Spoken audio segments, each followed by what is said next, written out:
ESPN cricket for T20 time out Hindi powered by Airtel 5G में आप सभी का बहुत बहुत स्वागत है। और आज नजर बनी हुई है कोलकाता और रॉयल चैलेंजर्स बैंगलोर के मुकाबले पे, जो कि खेला गया DY पाटिल स्टेडियम नवी मुंबई में। रवि शास्त्री का साथ हमारे पास बना हुआ यहाँ पे। रवि, सबसे पहले तो रॉयल चैलेंजर्स बैंगलोर का खाता खुल चुका है। जितने जितने पहलू थे जिन पे सवालिया निशान बने हुए थे, उसमें शायद एक बड़ा बॉक्स टिक हो गया और वो था गेंदबाजी का। बिल्कुल, क्योंकि अगर आप देखेंगे ये मैच बिजार जो बोलते हैं ना, वैसा मैच था ये, क्योंकि इतनी अच्छी बॉलिंग की वो लोग ने। मैं ये भी कहना पड़ेगा कि KKR थोड़ा ओवर कॉन्फिडेंट लग रहे थे जो पहले 6 ओवर में जैसा बैटिंग किया, क्योंकि ये पिच जो था उसमें काफ़ी कुछ था फास्ट बॉलर्स के लिए, क्योंकि बाउंस था, सीम था थोड़ा बहुत। तो मेरे ख्याल में वो 6 ओवर में अगर 1 या 2 विकेट ही जाता तो फिर 140 या 150 हो सकता था, जो मेरे ख्याल में मैच विनिंग स्कोर भी हो सकता था, 150, क्योंकि फास्ट बॉलर्स के लिए काफ़ी था ये ट्रैक पे। तो अगर देखा जाए एंड में हसरंगा ने लिया सबसे ज़्यादा RCB के लिए। और जब अपना KKR आए ऑन द फील्ड, तो श्रेयस अय्यर जो मेंशन किया प्रेस कॉन्फ्रेंस में गेम के बाद कि मैंने सिर्फ कहा लड़कों को कंपेटिटिव रहे, तो मेरे ख्याल में उसका जो कैप्टनसी था बहुत ज़बरदस्त था, क्योंकि 128 डिफेंड करना आसान नहीं। तो जो जान के साथ आए बाहर, उमेश यादव, साउदी 3 विकेट निकाले। और ये मैच तो ये RCB के लिए हारना था, हारने वाला मैच था, तो क्योंकि they had to win this game. अगर हारते तो उनके वजह से ही हारते थे। तो ये अच्छा है कि जीत गए ये क्लोज मैच, क्योंकि लास्ट गेम हारे, वापस जो मैच जीतना चाहिए था अगेंस्ट पंजाब। अब अगर वापस आज यही होता ना, फिर बहुत मुश्किल होता। तो जैसा फैफ डुप्लेसी ने कहा, ये अच्छा है कि खाता खोला है, अब देखते हैं क्या होने वाला है। और जरूरी था उनके लिए, क्योंकि इसी मैदान पे उन्होंने अपना पिछला मैच खेला था, हारे भी थे royal Challengers Bangalore. Faf du Plessis ने हालांकि टॉस के वक्त कहा था रवि की ज़्यादा कोई चिंता की बात नहीं है, छोटे छोटे एरियाज हैं जो जिनमें हमें थोड़ा सा इंप्रूवमेंट चाहिए। टॉस इंपॉर्टेंट था उनके लिए, वो जैसा कि बाद में साबित हुआ। लेकिन हसरंगा ने जिस तरीके से गेंदबाजी की, हर्षल पटेल विकेट्स में नजर आए, और जिस तरह से कोलकाता की बल्लेबाजी की कमर तोड़ी उन्होंने, आपको लगा कि जितने वो प्लान्स लेके आए थे बिल्कुल सटीक तरीके से एग्जीक्यूट किए? थोड़ा बहुत चल गया। मैं तो कहूँगा ज़्यादा कि कोलकाता नाइट राइडर्स थोड़ा ओवर कॉन्फिडेंट थे। वो अगर अपने गेम प्लान को स्टिक करते थे और ये सोचते थे, क्योंकि जब विकेट में मदद है इतना फास्ट बॉलर्स को, वो कम्युनिकेशन बहुत इंपॉर्टेंट होता है ओपनर्स का, वापस डगआउट में मैसेज भेजने के लिए। ये 180 वाला विकेट नहीं है, ये 190 वाला विकेट नहीं है, ये 160 या 150 वाला विकेट है। तो वहाँ पे एडजस्टमेंट होना चाहिए। मोमेंट ऐसा मैसेज जाता है अंदर, तो फिर ये सोच होती है कि 10 ओवर में या 8 ओवर में 3 विकेट से ज़्यादा नहीं जाना चाहिए।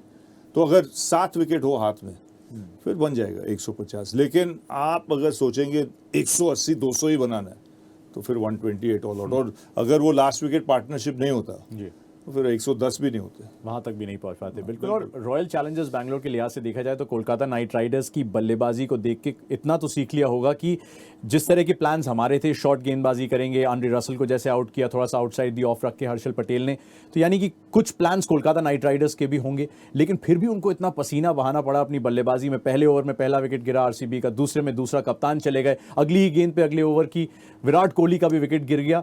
तो क्यों ऐसी समस्या हुई उनको एक ऐसे ही मैदान पे जहां पे पिछली बार ही उन्होंने 205 बनाए थे? क्योंकि ट्रैक में पिच अलग था पिच वो लास्ट गेम का जो पिच था वो काफ़ी फ्लैट था। ये पिच में बाउंस ज़्यादा था और सीम भी था, तो इसलिए मुश्किल हो गया बैटिंग साइड को। और कभी कभी लो स्कोरिंग मैच होता है ऐसा, क्योंकि जब आप बाहर आते हैं बैटिंग करने को, ये सोचते हैं कि चलो भाई 15 ओवर में ख़त्म करते हैं, वहाँ पे 1 या 2 विकेट जाता है जल्दी, तो फिर प्रेशर आ जाता है। और ये क्रेडिट देना चाहिए KKR को कि अगर आंद्रे रसल फुल्ली फिट होते बॉलिंग के लिए, फिर तो और तगड़ा मैच होता था। मैं बता रहा हूँ ये। लेकिन Shreyas Iyer on the whole अच्छा कप्तानी की और मैच बन गया, नहीं तो ये आराम से जीत सकता था RCB। आंद्रे रसल की आपने बात की, और उन्हीं से जुड़ा हुआ मेरा एक बल्लेबाजी के के लिहाज से एक सवाल है, कोलकाता नाइट राइडर्स का क्या बल्लेबाजी क्रम आपको ठीक लगा? जिस नंबर पे आंद्रे रसल बल्लेबाजी करने आए, खासतौर से जब श्रेयस अय्यर जैसे कप्तान का विकेट पहले ही गिर चुका हो? वो ठीक था क्योंकि ओवर बहुत था, ओवर बहुत बाकी थे वो टाइम पे। और अगर आंद्रे रसल आगे जाके फिर आउट होता फिर तो 100 रन भी नहीं बनते थे, क्योंकि और कुछ 8-9 ओवर बाकी था, 5-6 विकेट था, तो उनको इसलिए पीछे भेज दिया नंबर 7 पे। लेकिन ये केकेआर साइड अगर देखा जाए, फिंच आ जाए ये साइड में, कमिंस अगर आ जाए ये साइड में, ये बहुत तगड़ा साइड होगा। सच बता रहा हूँ, बहुत तगड़ा साइड होगा। इसलिए अर्ली डेज है टूर्नामेंट में, जब वो 2 प्लेयर आएंगे कुछ एक हफ्ते में, फिर अलग साइड होगा ये। So no panic yet for KKR? Absolutely, बिल्कुल पैनिक का जरूरत नहीं। और आरसीबी के लिहाज से कुछ बदलना चाहेंगे? RCB will have to do more work than KKR. आज जीते हैं मैच, लेकिन आगे जाने से उनको ज़्यादा काम करना पड़ेगा फॉर्म रखने के लिए, मैचेस जीतने के लिए, केकेआर से ज़्यादा। चलिए देखते हैं एयरटेल 5G प्रेजेंट्स क्रिकेट का नया अवतार।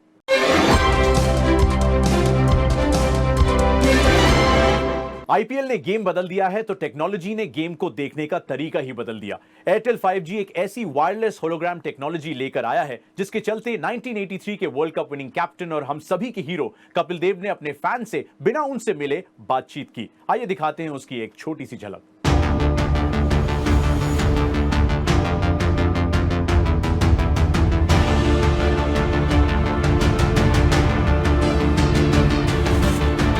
कोई क्रिकेट को इस तरह भी देख पाएगा, ये कभी सोचा नहीं था। रवि, एयरटेल 5G एक ऐसी टेक्नोलॉजी लेके आया है जिससे कि एक बहुत बड़ा बदलाव देखने को मिला है। जो उनकी एयरटेल 5G होलोग्राम टेक्नोलॉजी है, उसके जरिए जैसे कि आप मेरे बिल्कुल बगल में बैठे हैं, आप भले ही अपनी छुट्टी पे हो, ऑफिस के बाहर हो, कहीं भी हो दुनिया में, आप ऐसा लगेगा कि बिल्कुल मेरे साथ ही बैठ। By the way, I can still touch you, तो आप अभी भी मेरे साथ ही यहाँ पे मौजूद हैं। लेकिन अगर ब्रॉडकास्ट के लिहाज से, जिसको आपने इतने करीब से देखा है अपनी प्रीवियस इनिंग्स में, देखा जाए तो इस तरह की टेक्नोलॉजी से क्या बदला है और क्या आगे का रास्ता आपको नजर आता है? देख भाई, टेक्नोलॉजी फ्यूचर है। जब भी कोई नया चीज़ आता है, एक्साइटमेंट होता है। यू नो, मुझे पता है, मैं सालों से कर रहा हूँ कमेंट्री। जब स्निकोमीटर आया, जब अल्ट्रा एज आया, एक्साइटमेंट होता था। वो स्टंप्स का बेल्स पे लाइटिंग आया, यू नो, तो as a spectator, you know, viewer, वो काफ़ी एक्साइट होते हैं। तो अब जैसा ये नया चीज़ आया एयरटेल का, उससे भी काफ़ी एक्साइटमेंट तो शुरू में होगा ही, क्योंकि कुछ अलग चीज़ है, कुछ नया देखने मिल रहा है। तो व्यूअर्स का जो ब्रॉडकास्ट जो देख रहे हैं, उनका जो मज़ा है, थोड़ा एडिशन हो जाएगा उसमें ये नया चीज़ के साथ। एयरटेल 5G ने क्रिकेट देखने का अंदाज ही बदल दिया है। उन्होंने क्रिकेट फैंस के लिए ब्रॉडकास्ट एक्सपीरियंस को और इंटरैक्टिव बना दिया है। यानी कि अब लाइव स्ट्रीम होते हुए मैच में आप किसी भी एंगल से मैच को देख सकते हैं। है ना कमाल की बात? चलिए फिलहाल ESPN cricket for T20 time out Hindi powered by Airtel 5G में इतना ही। जल्दी मिलेंगे अगले एपिसोड के साथ।